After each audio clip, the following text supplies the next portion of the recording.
नमस्कार मेरे प्यारे साथियों, एकेडमी ऑफ टीचर्स में आप सभी का स्वागत है। काउंसलिंग में हमें प्रेफरेंस एंट्री कैसे भरना है और हमें कौन कौन सा सब्जेक्ट चूज करना है, या हमें ऑनर्स क्या लेना है या लैंग्वेज क्या लेना है, इस बात को लेकर के बहुत ही कन्फ्यूजन होता है। तो इस वीडियो में मैं आप लोगों के साथ डिस्कस करूँगा कि कौन से सब्जेक्ट किस पॉइंट ऑफ व्यू से सुपीरियर होंगे, या ये कहिए कि ज़्यादा डिमांडिंग है या उनमें ज़्यादा करियर के ऑप्शन हैं। अभी से समझ लें क्या किन सब्जेक्ट का क्या इम्पोर्टेंस है और क्या सब्जेक्ट लेकर के आगे हम क्या कर सकते हैं। तो इस वीडियो में आप लोगों को कंप्लीट डिस्कशन मिलेगा जो आप लोगों को ये क्लियर करेगा कि आपके लिए बेस्ट सब्जेक्ट कौन सी है और उस सब्जेक्ट से आप ग्रेजुएशन करने के बाद आप किस फील्ड में कहाँ तक जा सकते हैं। तो आइए दोस्तों शुरू करते हैं। अगर आप इस चैनल पर अभी तक नए हैं तो सब्सक्राइब कर लीजिएगा। सब्सक्राइब करने के बाद बेल आइकन प्रेस करना मत भूलिएगा। फिलहाल हम लोग ये देखते हैं कि ऑनर्स कॉम्बिनेशन प्रेफरेंस हमें कैसे फिलअप करना है। तो देखिए आपके सामने ये एक है आईडी जिसमें इन्होंने कुछ भर दिया है कॉम्बिनेशन ऑप्शंस हैं, जिसमें इनमें सबसे पहले एफएमसी लिखा है, मतलब फैकल्टी मेन कैंपस के लिए है। एआईएचसी इंग्लिश ज्योग्राफी फर्स्ट प्रेफरेंस इन्होंने रखा है।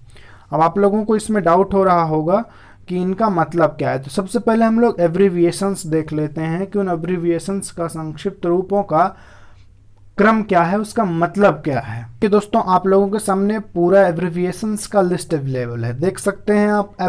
तो इस प्रकार से ये आपका प्लेस है जहाँ पर आपको स्टडी करना है, या ये कहिए एफिलिएटेड कॉलेज का पूरा लिस्ट है। अब देखते हैं फैकल्टी ऑफ आर्ट्स, क्योंकि आप बीए के लिए एडमिशन लेने जा रहे हैं तो फैकल्टी ऑफ आर्ट्स में देखते हैं सब्जेक्ट्स का क्या कोड है। एआईएच का मतलब होता है ancient Indian history, culture and archaeology.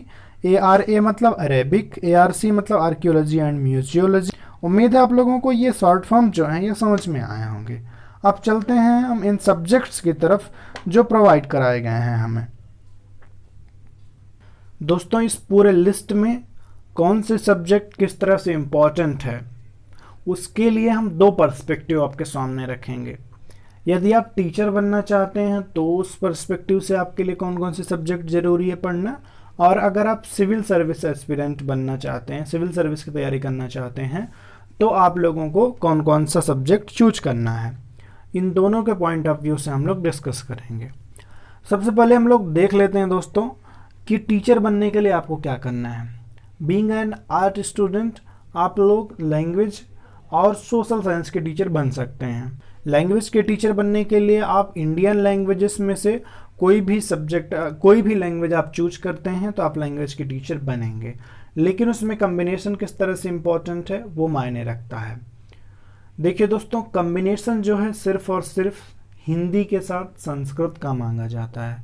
तो अगर आप हिंदी लिए हैं और आप टीचर बनना चाहते हैं तो आपको हिंदी के साथ अपने सब्जेक्ट कॉम्बिनेशन में संस्कृत रखना होगा, तभी आप एलिजिबल होंगे। क्योंकि कुछ स्कूल्स को छोड़ करके बाकी जगह देखा जाए तो हर जगह चाहे टीजीटी हो चाहे पीजीटी हो, वहाँ पर आप लोगों को हिंदी के साथ संस्कृत अनिवार्य है।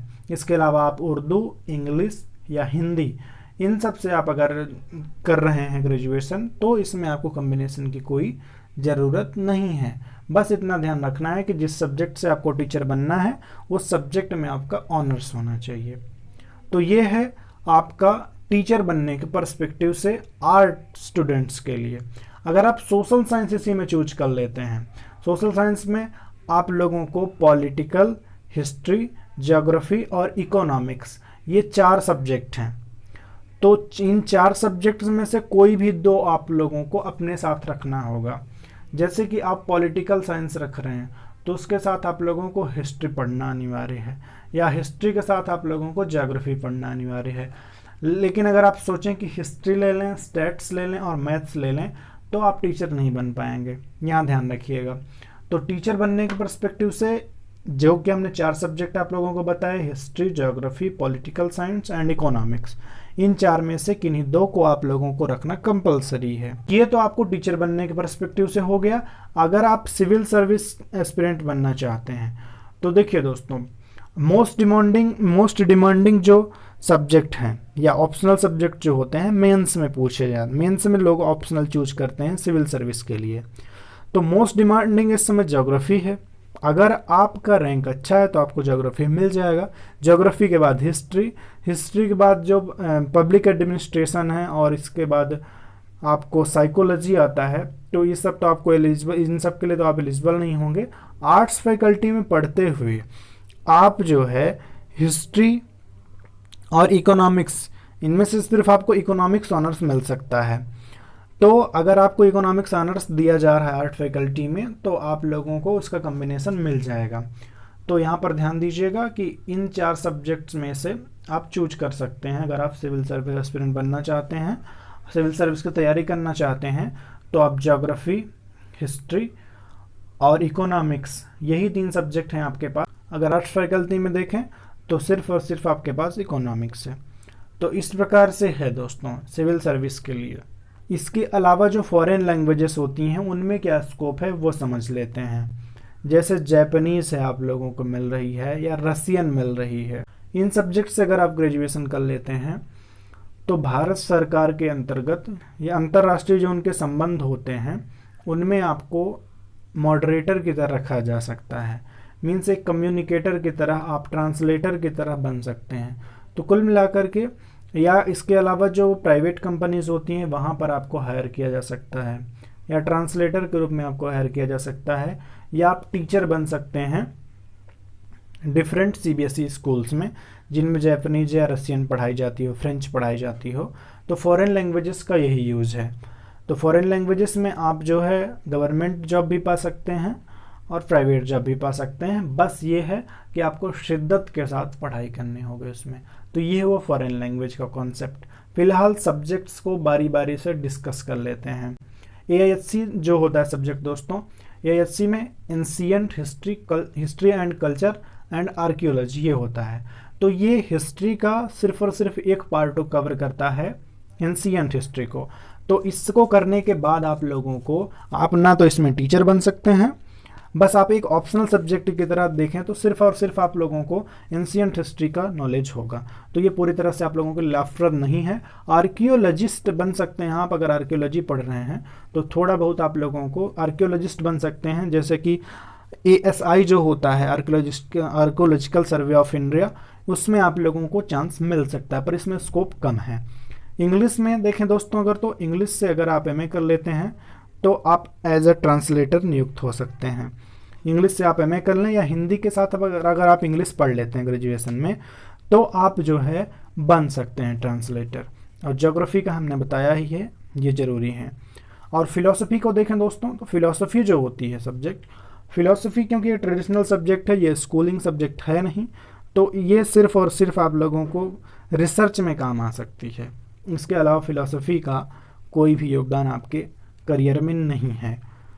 इसके अलावा संस्कृत को देखें अगर, तो संस्कृत से अगर आप ग्रेजुएशन करते हैं या संस्कृत को आप कोर में लेते हैं तो आपको हिंदी के साथ इसे लेना चाहिए। हिंदी के साथ अगर संस्कृत आप लेते हैं, हिंदी आप ऑनर्स ले लीजिए, संस्कृत कोर में ले लीजिए, तो वो आपका कम्बिनेशन ठीक रहेगा। अगर आप संस्कृत ऑनर्स लेते हैं तो संस्कृत के साथ कोई कंपल्सन नहीं है कि आप इंग्लिश लीजिए या हिंदी लीजिए या उर्दू लीजिए, कोई कंपल्सन नहीं है। आप हर जगह टीचर बन सकते हैं। बट जहाँ पर ट्रांसलेटर की बात आती है तो आपको संस्कृत के साथ हिंदी होना चाहिए, तो आप वहाँ पर ट्रांसलेटर बन सकते हैं। वहीं पर एक ये आपके रेजिस्टेंस का काम करता है, कम्बिनेशन गड़बड़ होना।